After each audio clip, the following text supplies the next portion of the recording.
governments have all sorts of targets. They can say, we're going to reduce child poverty by 2023 or whatever date they've put in. We're going to try and grow the economy. The government has said we're going to try and halve inflation by the end of the year. Though those are all targets, they're aspirations. But net zero is very, very different from that because it is written into law through the Climate Change Act. And what it means in practice is that environmentalists can take the government to court if it fails to achieve its legal objectives. In June 2023, I hosted 6 interviews, which became known as the Net Zero Delusion series. At the time, the videos were for subscribers' eyes only. The basic idea was simple. The writing was already on the wall for net zero. The real question was how it would fail and how investors could position themselves to profit from this. These days, net zero is falling apart before our very eyes. Not a day goes by without news of all the different ways that it's failing. That means the investment ideas we presented in our series back in 2023 have now begun to play out. So, did our experts get their predictions right 2 years ago? We invite you to watch the Net Zero Delusion series for yourself to find out.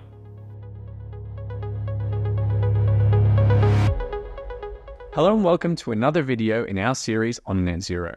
In his book Not Zero, author and journalist Ross Clarke details the extraordinary story of net zero's politics in the UK. He then carefully dismantles every aspect of the campaign to measure carbon emissions, reduce them, and transition our energy system and economy to net zero. This interview barely scrapes the surface of just how absurd that campaign really is, but I'm sure you'll agree it's bad enough, especially in the UK.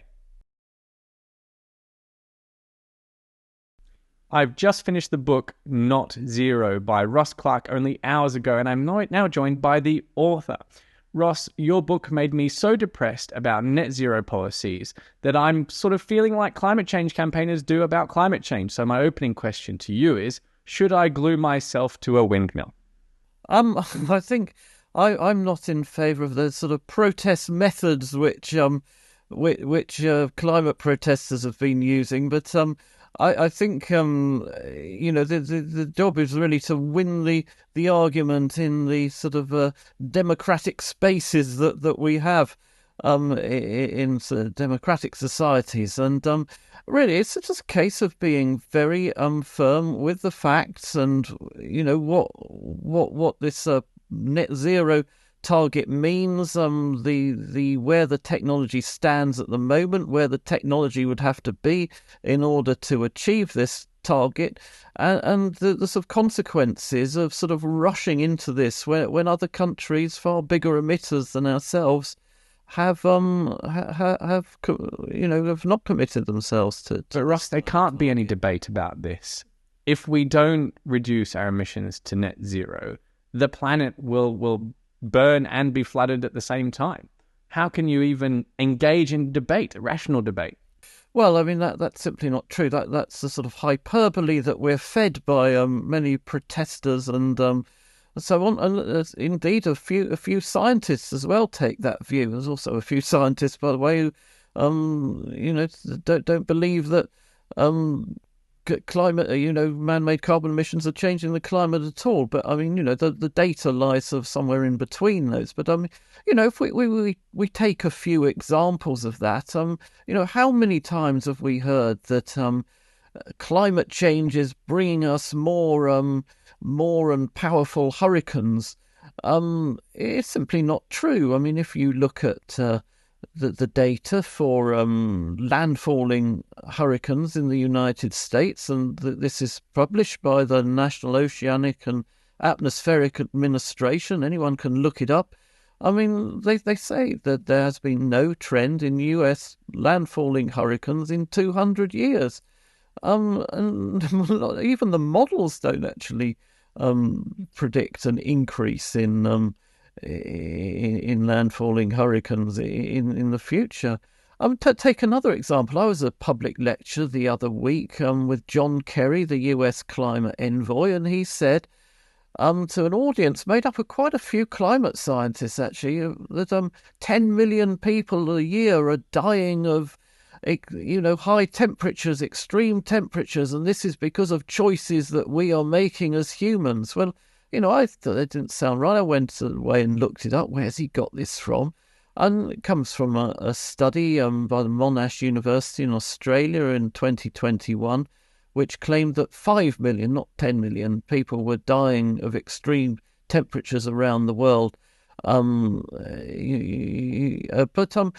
what Kerry didn't say was that 9/10 of those deaths from extreme temperatures are from extreme cold temperatures, not extreme high temperatures, and that's true even in Africa. What's more is while there's a sort of slight increasing trend in deaths from extreme high temperatures, there's a stronger downward trend in deaths from cold temperatures. So, I mean, as things stand, and I mean, it might not always be the case if the climate continues to warm, but as things stand, climate change has actually saved lives from extreme temperatures. I mean, that's what the data says, but you'd never guess that from listening to climate protesters and many, others who like. So what's really going on then? Because your book does a wonderful job of pointing out where the data is and where the conclusions should be, and what the nuances are. For example, how frequent crises are versus how long they last are two very different issues. And if you pick and choose carefully, you can come to all sorts of conclusions. But that doesn't seem to matter very much in terms of the policies which actually get made in the end, which is really what your book is about. The policy of net zero is based on an understanding of the data and the science, which is surprisingly easy to unravel if you've got it right. Sure, and by the way, I mean, I'd state right up front that I do not disagree with policies which reduce carbon emissions. I think it's absolutely right that we should do that, switch to cleaner sources of energy. Although a lot of the extreme weather stuff is hyperbole. I mean, it's not satisfactory that global temperatures rise. It will eventually cause all kinds of problems that we'd rather do without, such as rising sea levels. I don't disagree with the general direction of policy, but what the problem is that we, in Britain, we've set ourselves this hard, legally binding target to achieve net zero emissions by 2050. There are 16 other countries in the world which have done that. The big emitters, China, which accounts for a third of global emissions, the US, which is about 12% of global emissions, they have not tied themselves down with these legally binding targets. They might have targets, but then they're aspirations. They're not sort of written into law. And by doing that, we're constraining our industry without doing anything for the planet. And what the real hub of this problem is that when we count carbon emissions in Britain, we do it on what's called a territorial basis. They are just emissions physically spewed out within Britain.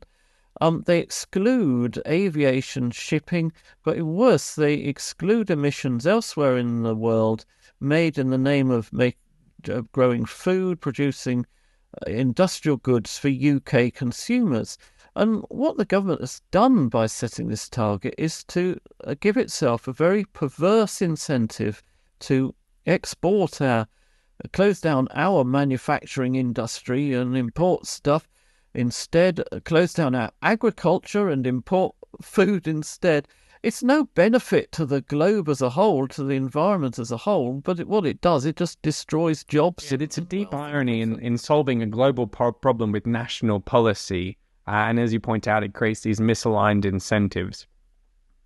Another version of that, which you point out, is that we could be producing and consuming our own gas, and instead, because of the way that we count these emissions, we import the gas, which costs and creates a lot of carbon emissions in and of itself. So it seems to me that net zero is this misaligned incentive in almost everything we do. But I want to focus instead on the first thing you said there, which is the fact that this is a legal commitment. What's the distinction there? Because, aren't all laws legal commitments? You do, obviously, in the book, an extraordinary good job of explaining why the fact that this is a legal commitment matters so much and how it's going to define our lives up until 2050. So dig into that.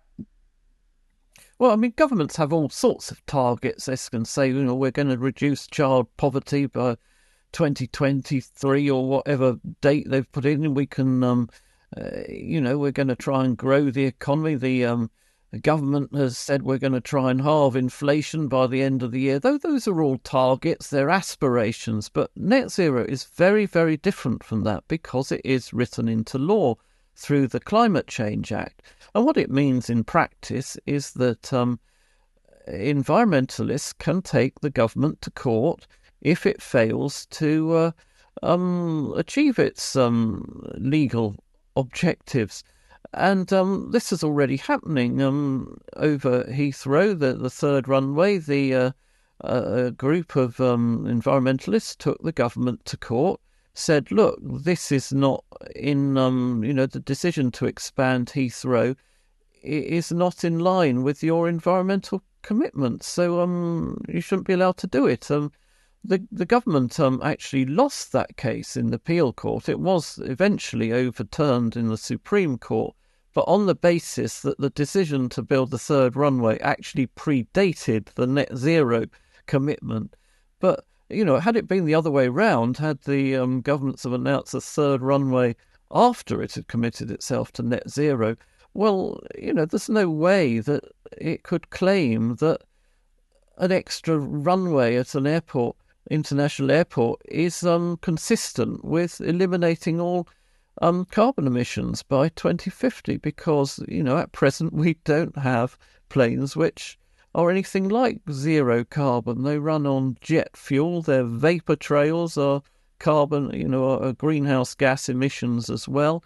You know, we make planes from steel, we make runways from concrete. I mean, all those industries are very heavily carbon intensive. And, you know, if you're going to set yourself a net zero target, you cannot build airports without, you know, technological breakthroughs on many multiple different fronts, which and you're expecting that's just the beginning of what you call a legal onslaught, where every government policy is going to be subjected to this constraint and it can be challenged. It seems to me that it's almost the end of economic development in the UK.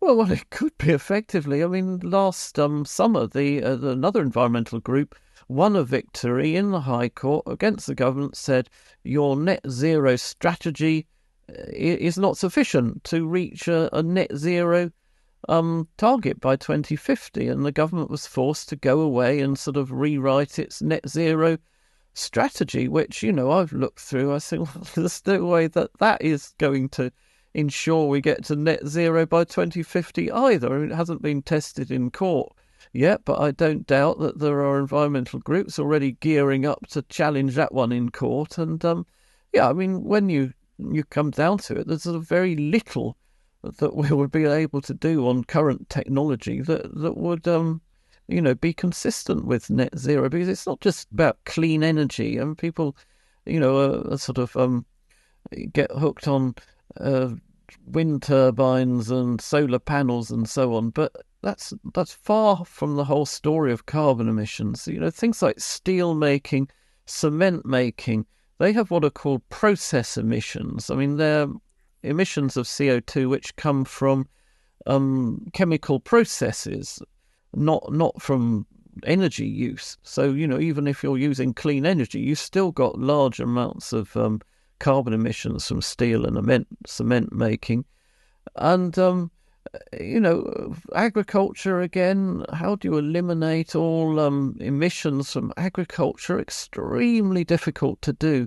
And, you know, basically the Parliament entered into this, nodded through this target in 2019 without really any idea of how it was going to be achieved or what it was going to cost, and just sort of, we'll that process is a key part of the book, right? How we got ourselves into this mess is quite extraordinary to me. So take us through how that legal commitment was established.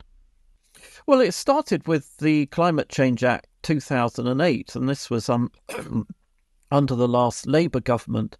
Initially, it was sort of drawn up by David Miliband, who came up with a target of, say, we'll reduce emissions by 60% by 2050. This is all on 1990 levels.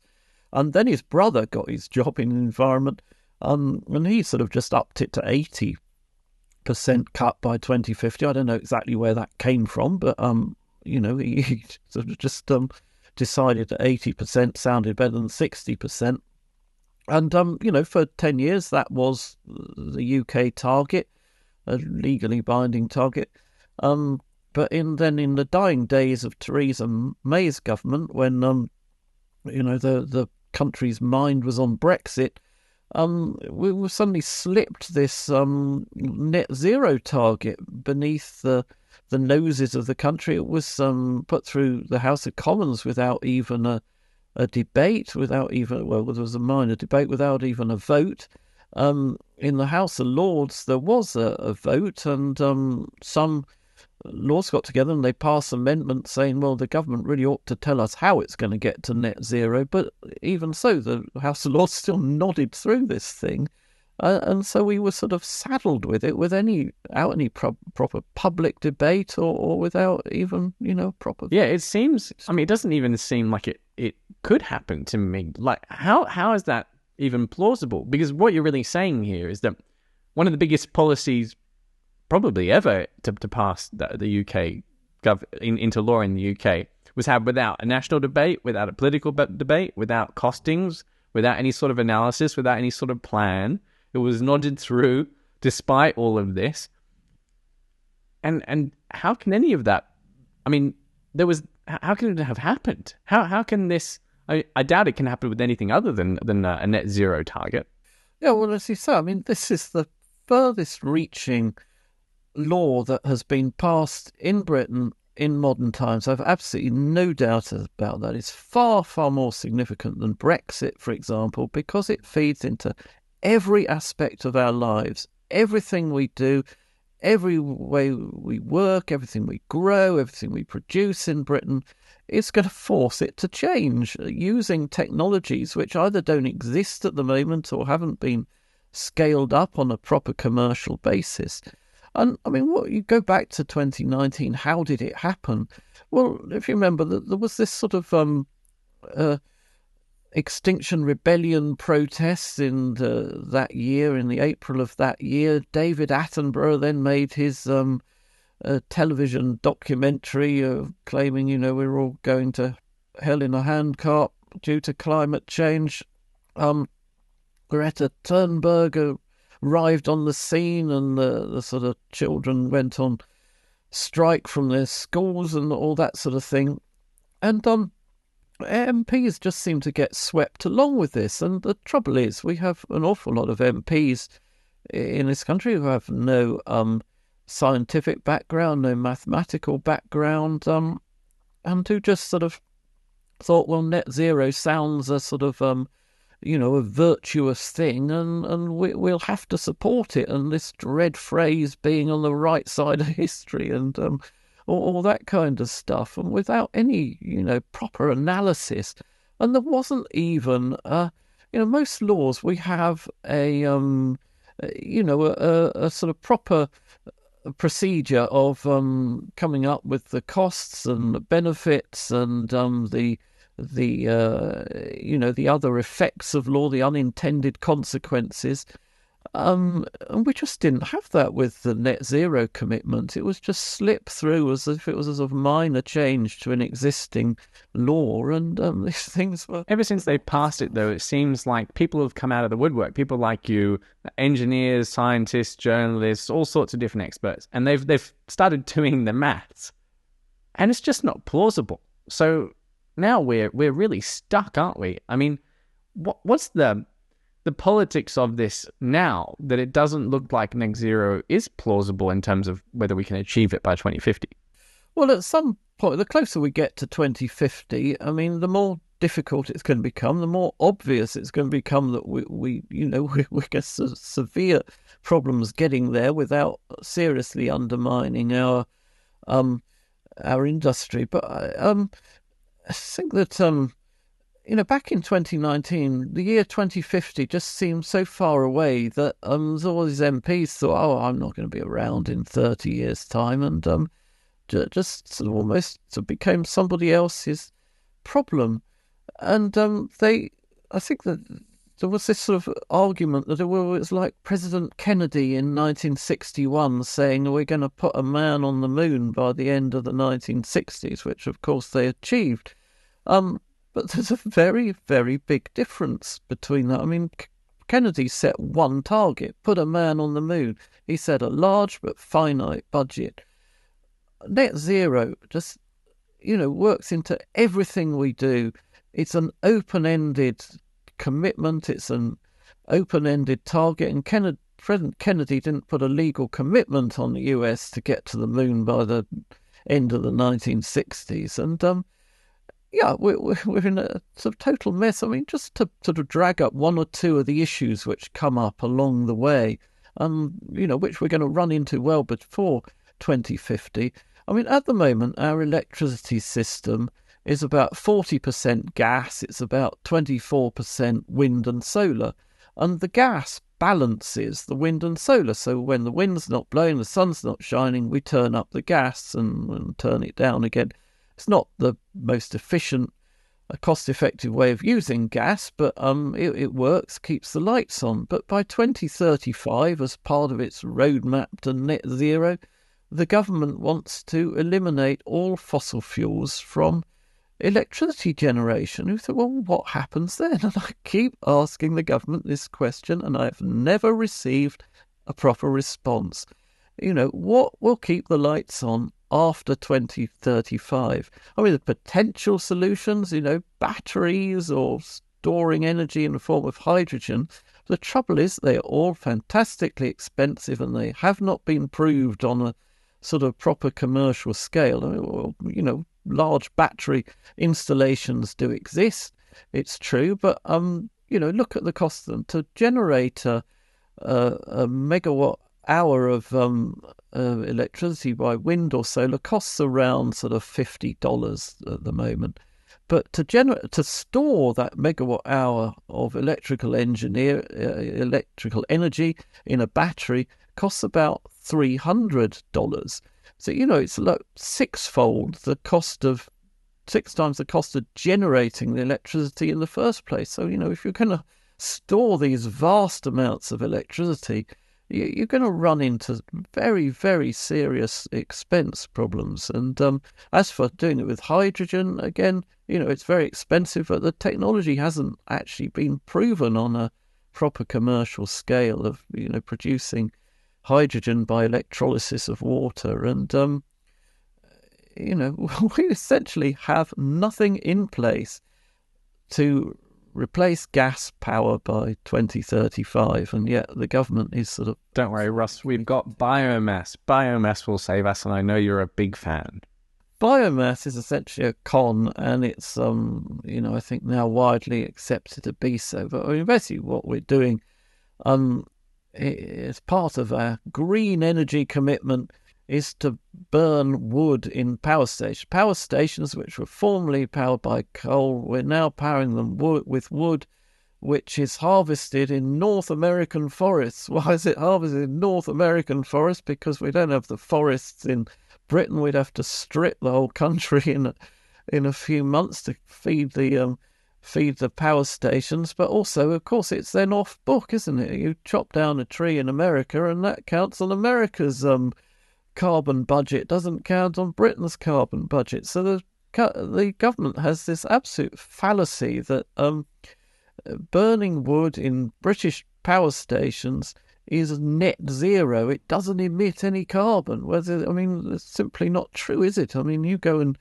and stick a probe into the smoke coming out of your wood-fired power station, it contains large amounts of carbon dioxide. In fact, it produces more carbon dioxide per unit of energy than does burning coal, but also produces a lot of soot particulate pollution, which is a problem. But hey presto, fiddle your carbon counting system as the government's doing, and it counts as a good example. Good heart. Well, if a measure becomes a target, ceases to be a measure. All those incentives going a bit wacky. If we look at net zero or just emissions and energy efficiency policies, they've been around for a while now. the track record, as you very hilariously detail in your book, is not so good in terms of what they've managed to do so far. You give lots and lots of examples, like a diesel, the gas disaster with Russia, insulation disasters, heat pumps are playing out right now. I don't know which one you want to just mention quickly, because it reminds me, there's a library in Edinburgh called the Library of Mistakes, which is dedicated to business initiatives that were disastrous in some way. And it just feels like you've got a library of mistakes when it comes to emissions and energy policies.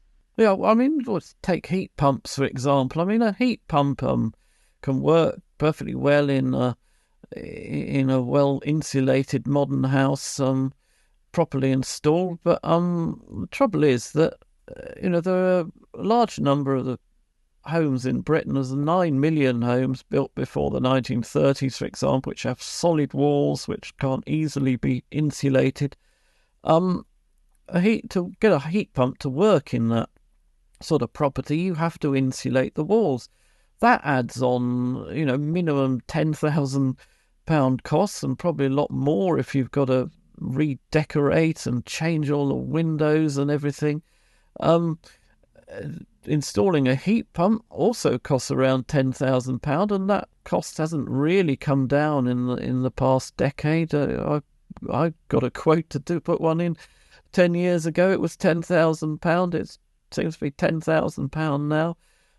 So you're imposing these huge costs on homeowners, and for a heating system which, a lot of people have taken the plunge and installed it, say it's not keeping their home warm. We've got a friend up the road who installed one of these things, and the guy installing it said, well, I'm sorry, but it'll only provide about 90% of your heating needs. You'll need to put an electric bar fire on when it gets really cold. Well, if you're going to spend £10,000 on a new heating system, you ought to at least it to do 100% of your heating needs, not 90% of your heating needs. And I mean, the other thing we find, whenever these green initiatives are launched by the government, the cowboys rush in because we don't have the skills suddenly to insulate 27 million homes in Britain. We don't have the skills to install 600,000 heat pumps a year, which the government wants to do. But there's plenty of companies will sort of rush in and sort of try and join this gold rush. And we had it with insulation a decade ago with all kinds of government insulation schemes. And, I remember getting a company round to my house on a sort of government incentive, trying to offer sort of free insulation. Took one look at my house and decided it was too large to make it profitable for the amount of money he was going to earn from the government's handout, and because I basically refused to do it. I said, well, why are you refusing to do my house? Came up with all kind of spurious excuses, like the workmen would hit their heads on the roofing bars and this sort of thing. And you find these schemes, they just continuously underperform. And the government had another scheme after that which said, well, we'll offer homeowners cheap loans to insulate their houses, and that investment will be repaid by the money they save on heating fuel. But the trouble is that the money that they were saving wasn't paying the debt. It wasn't paying the interest on the debt that built up to insulate the house, and that was with interest rates at sort of 0.5%. So you can spend a fortune trying to insulate an old house and gain very marginal benefits, which would take sort of 200 years or so to recoup the investment. And of course, it doesn't make any kind of financial sense. It only makes sense if you say, well, we have to get to this target of net zero by 2050. But even then, it doesn't really work. That insulation issue played out in Australia, especially. I remember being in Australia at the time, and it caused a bunch of house fires because of that cowboys issue that explained, where people were installing insulation without having the experience needed to do so. There's two sort of groups of net zero campaigners. I think the first one, you call them hair shirt types, where they want to sort of crush our quality of life and our economy into a box for whatever our energy system can deliver at net zero. And then there's the other side, which want to bet that technology will provide the energy we need in order to grow our economy and improve our living standards. What's our actual path between the two as we head towards net zero? Yeah, well, as you say, this is the hair shirt lobby and the sort of miracle technology wing of net zero movement. Their aims are completely at odds with each other. I mean, some on the left see net zero commitment and climate change generally as a stick with which to beat capitalism. There are some on the right, within our own conservative government, who think that capitalism will magically come up with all the technological answers we need. But the truth is going to be some way in between. I mean, if we want to cut emissions, there will be technologies which help us do that, but they won't necessarily come on stream when we want them to do so and at the cost we want them to do so. And the idea that it's sort of magically going to make us all richer, as the government's trying to insist for years, are going to create us masses of green jobs and unleash a new industrial revolution. Well, just look what's happening. I mean, there are green jobs being created in the world, making wind turbines, solar panels, but etc. But most of them are going to China.